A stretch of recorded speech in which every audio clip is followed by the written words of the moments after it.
Then we're going to get into your questions. So if you haven't filled out one of these cards yet, please do so. We'll get one to you. And my wife back there, Kim, can pass them out. I'll get them, and then what we'll do is when we get to the cards, we'll try to be fair. I don't know if we have time to go through the 15 here, 4 different replies, but we'll try to be fair and spread out quickly. All right, so last question, and Scott, we'll start with you. Solar energy, how might it impact, question 3, how might it impact rooftop solar customers and other renewable development in the state of Nevada, renewable energy, if you will? First, just question, show of hands, how many of you have rooftop solar in this room? And how many of you are pretty upset about what happened a couple of years ago with the rooftop solar development? So look, I think a big reason why so many voters showed up in 2016 wanting choice, right? Is because of what happened with rooftop solar. A lot of people were upset with the utility. They felt like their choice was taken away, okay? If you don't think that won't happen again, okay, shame on me, you know, fool me once, fool me twice, shame on me, I don't know how to do it. George Bush couldn't get it right, I can't get it right. Another text. Correct, thank you. Honorary, and love this state, my adopted home of Nevada. There's a reason I moved back after 15 years. Because the opportunity for me as a Nevadan has been tremendous. I don't know that I'd be sitting in front of a room full of residents back home. I don't know if I would have gone this route. But here, I love the fact that this has been, we're a swingy purple state, right? There's a lot of great debate going on about how things should be and shouldn't be. And this issue of rooftop solar is important to me because I spent a long time as an advocate advocating for this and championing the cause that Chris was building this stuff and doing this. And I think that some will say, well, we're not going to have that issue again. I don't know about that. But I will say this. You have rooftop solar and distributed programs in choice states. It's there. It exists. The current program as it exists today, the No campaign says this will dismantle and get rid of rooftop solar, and it's current. Remember the word current. It's in all their ads. I know because we were pretty upset about it. Like, well, they got the current in there. So you're right. Because it's not going to be the same. Right? Is it going to be better? I think it will be. I think we'll have a better rooftop program if question 3 passes. Now, a couple other things for renewables. We're not building new gas power plants in Nevada. Everything that's been getting built in Nevada lately has been renewable energy projects. Question 3 is not going to stop that. Again, utility until 4 months ago didn't have 1,000 megawatts proposed. Switch did, because they can go do that on their own. They're already out, remember? They did this regulatory thing, and they're out. Big bad corporation, yeah. But you know what? They want to build their own gigawatt as well, right? So whose gigawatt is better, the utilities or Switch? You know, it's all solar, okay? So my point is this. Question 3 is not bad for clean energy. It's not bad for renewable energy. Yes, it will change the way things are done today. Everything's going to change, folks. I said that right at the very beginning. But again, I'm not going to sit here and look you in your eye and say, as a clean energy advocate, I support something that's going to push us backwards. I'm exceptionally disappointed in my colleagues who I worked with for years in the environmental community that came out and took a position on this after remaining neutral last time, right? But they got something. They got this proposal from the utility, and I know how the politics of this work because I played that game. Just because the Sierra Club, which everybody's heard of Sierra Club, sometimes it's a good thing, sometimes it's a bad thing. Trust me, I heard it all, right?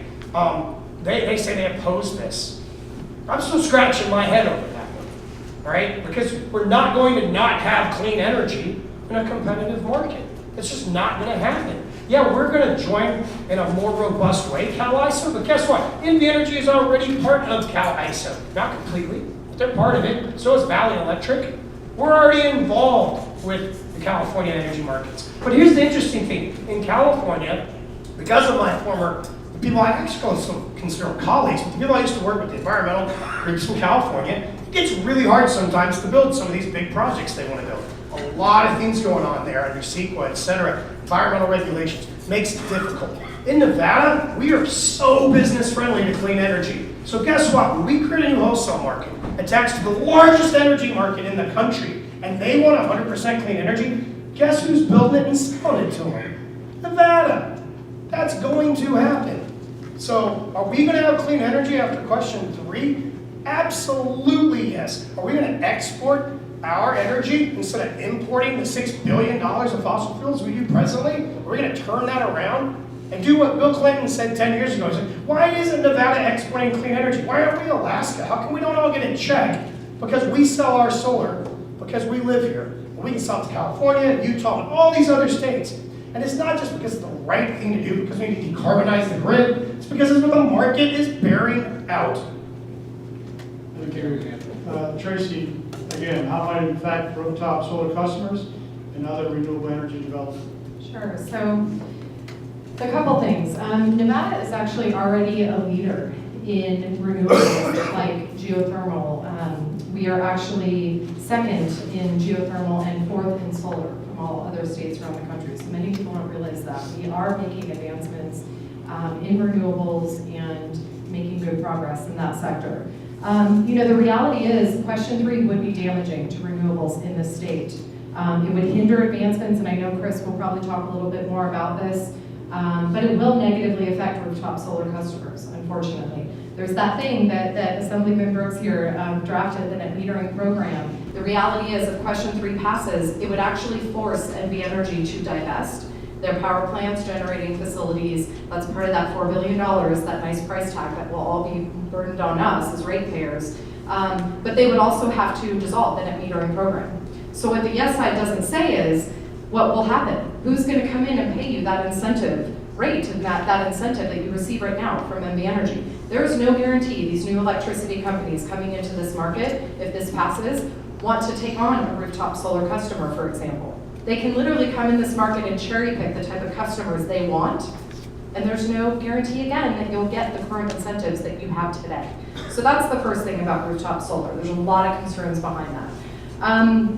The other part is that, the Gwynn Center, there were 2 reports done. You heard a little bit about them tonight. The Gwynn Center did a report on question 3, and in their findings, they concluded that deregulation of an electricity market in any state in the country, there is no correlation between that advancing renewables in that state. So think about that for a minute.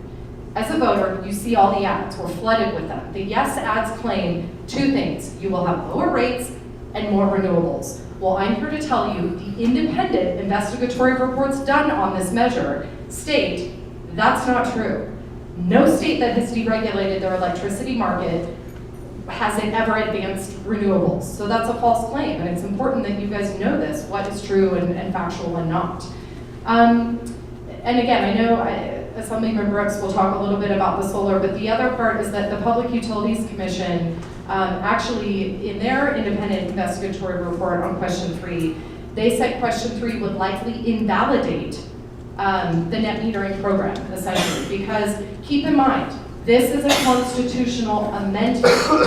Constitutional amendments supersede anything that came before it, including bills like the net metering program, including more than 2,200 statutes that would have to be dismantled and broken up, many of which relate to renewable energy in the state and provide programs to lower income communities that have solar incentive programs that are part of the current statutes. Those all have to be dismantled if this passes because that constitutional amendment supersedes it. So question 3 will not advance renewables. It will not set us forward. It will hinder it and set us backwards as a state. Thank you. Assemblyman? So I want to take it back to the words of the constitutional amendment. Because again, this is about one thing and one thing only.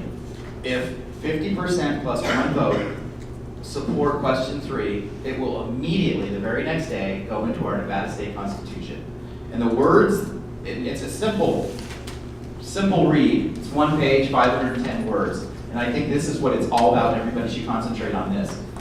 What it does is it eliminates the ability for the Nevada legislature or any regulatory body to impose upon an energy provider or an energy consumer in the state of Nevada regulations about how they get their energy or how much that energy costs. That's what it does.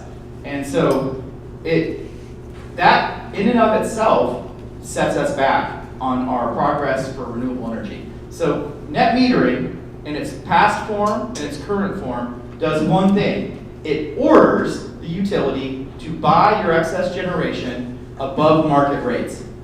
Mr. Gwynn said that Switch gets their energy for 2 cents. Not necessarily correct, but but in the energy, in the wholesale markets right now, the wholesale markets, $25, $26 per megawatt hour, 2.5 cents, you can get solar energy, intermittent solar energy in the wholesale market. Utilities can buy that and then turn around and resell it. We are making, by statute, we are making the utility buy your solar at 10 cents, 11 cents, 9 cents. And so we would no longer be able to make anyone buy your solar. We would no longer be able to dictate to anyone how much they can pay for it or how much they have to pay for it. So rooftop solar will not disappear overnight, but the value of the kilowatt hour that you are sending back will absolutely change. And as somebody who was a utility, worked for a nonprofit customer-owned utility and has gone through a cost of service study, I'm here to tell you, nobody in the world wants your solar for 10 cents. And so the structure as we currently have it today will absolutely go away. And so as far as large-scale renewables, as a large-scale renewable developer myself, the only way that we get these deals is by having a creditworthy counterparty who is willing to enter into a 25-year contract with us. That is the only way we get the capital necessary to go out and then build these tens, hundreds, and millions of dollars and billion-dollar projects, is if we have a creditworthy counterparty that is in a lot of cases been ordered by a legislature through a renewable portfolio standard to do such. So I would say that if we go back to the words, and it's a pretty simple constitutional amendment, we go back to those words, they make rooftop solar in its current form go away. It goes away. The value of your rooftop solar no longer is the same. Now, who's got a solar system in here? Of those solar systems, how many of you have a lease or a power purchase agreement? Okay, you are contractually bound to pay a certain amount, must take contract for that solar. And then if you can't use it, you send it back to the grid. Correct. The value of the solar you send back to the grid will be far less than what you pay for it from your rooftop provider right now. That's just unfortunately the way it's going to be. And so because the markets don't want your solar at the price you're currently paying for it. And so the only way that we make people that are in a situation like that whole is we, as a legislature, through statute, tell utilities what they have to pay and when they have to pay it. This makes that unconstitutional. And so that's why I feel that it devastates the rooftop solar industry and sets the utility scale renewables industry back years and years and years. Thank you, Blake. We're going to end up with you, and then we'll get into the unscrubbed questions. Wow. Back in 2016, I led the fight to save solar, rooftop solar.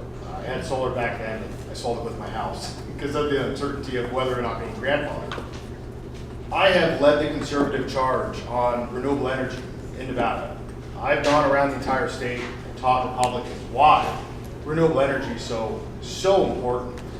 If you guys are curious about, many of you guys are conservatives or even Democrats, to see the change that is happening in our world, I've got a bunch of postcards here, The Western Way. I'm going to be honest, I'm not the expert on what happens with rooftop solar. That's not my stance. My stance has always been, if this passes, I'm going to be on legislators' butts like crazy, making sure that renewable energy is a huge portion of the upcoming energy market. If it doesn't pass, I'm going to be up there making sure that renewable energy is a huge part of our future. That has been my goal from day one, fighting for solar, fighting for renewable energy. So I'm going to let those three duke it out on net metering and solar. My goal really is to make sure that this state becomes the leader in renewable energy. Good. A couple of seconds. You betcha. Just 10 seconds. So Yes on 3 has endorsed the RPS initiative, renewable portfolio standard of 50% by 2030. We have done that. You always shake your head when I say this, but it is a fact. No on 3 refuses to take a position. So you endorse the RPS? Well, you shall let her answer, but they have not endorsed the RPS. We have. In the Energy, it was asked just this past week. It's an RGJ article about it. I'll send it to you if you want to share it with people. In the Energy, do you support the RPS initiative? We're not going to take a position on that. Why? They didn't take a position on this last time either. Oh, we're just going to let it happen. We're not going to oppose it. And man, that whole song has changed. So yes on 3 has supported the RPS. And no on 3 is not. In the Energy does not support the RPS initiative on the ballot, question 6. Counterpoint. That's actually not correct at all. The coalition to defeat question 3 has not taken a position on question 6 because, well, no, what you said was we basically won't endorse it or support it. We support renewables as a coalition, but our coalition is not just about NV Energy, and I think you heard me share some of that tonight. We have thousands of members that are focused on question 3. As a coalition, we don't want to speak on behalf of those members, but they have joined our coalition to address the issues of question 3, not other ballot measures, because there are 6 on the ballot this November, but we as a coalition have not taken a position. NV Energy absolutely supports renewables, and in fact, earlier this year in April, they announced, as Scott kind of shared, that they are going to build 1,001 megawatt of solar power, 3 in the north, 3 down here in the south, that would already double our current renewable energy goal as a state. So NV Energy is committed to it, but as part of the coalition to defeat question 3, we have not taken a position on 6 because, again, we represent thousands of members and we don't want to speak on their behalf, but we are here to focus on question 3. So, no position. I know my wife's back there going, oh, you gave up the microphone, don't do that. Right. We could be on tour all night. So before we move on, you guys need water, because we're going to keep moving. Okay, Mike wants to know what happens if it's put into the Constitution and then there's a problem discovered. What do you think about that? If it goes in the Constitution, all of a sudden we have the butterfly effect. What's going to happen? So if it goes to the Constitution, then 2 things can happen the very next day.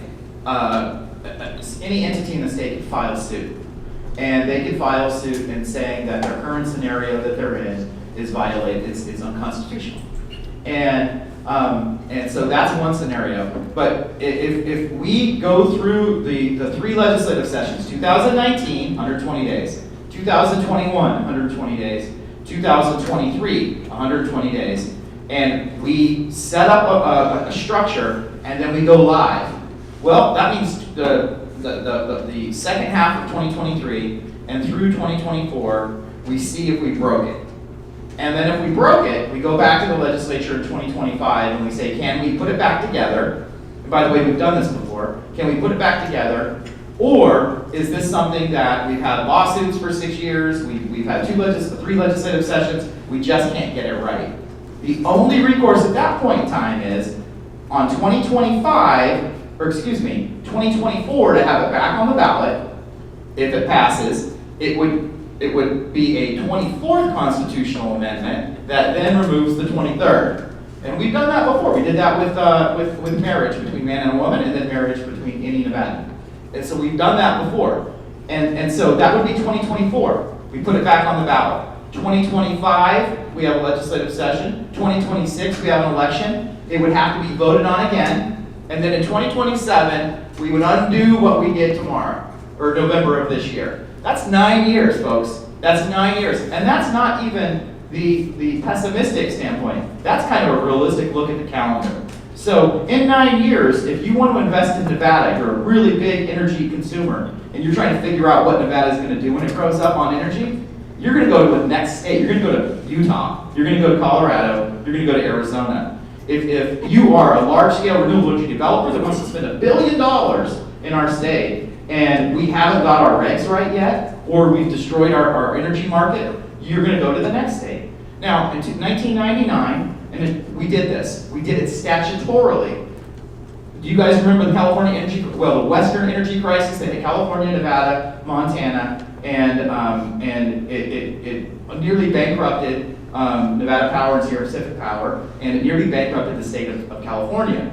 That happened as a result of statute. It was reversed the very next session, and everything went back to the way it was in 2001. We made this experiment once before. It did not work out very well for us, and we went right back into legislature and we put it back together. 1 year. If we do it in the Constitution, the absolute best I can see is 9 years. So that's All the right, answer to thank my you, question. that's great. We'll let Scott counterpoint that. I just want to remind the panel, you guys are doing great. Just, we're on a timeline here, so if I start. Politician with a microphone. Am I allowed to say something on that, or do you want? Well, I think everyone's. Pile on.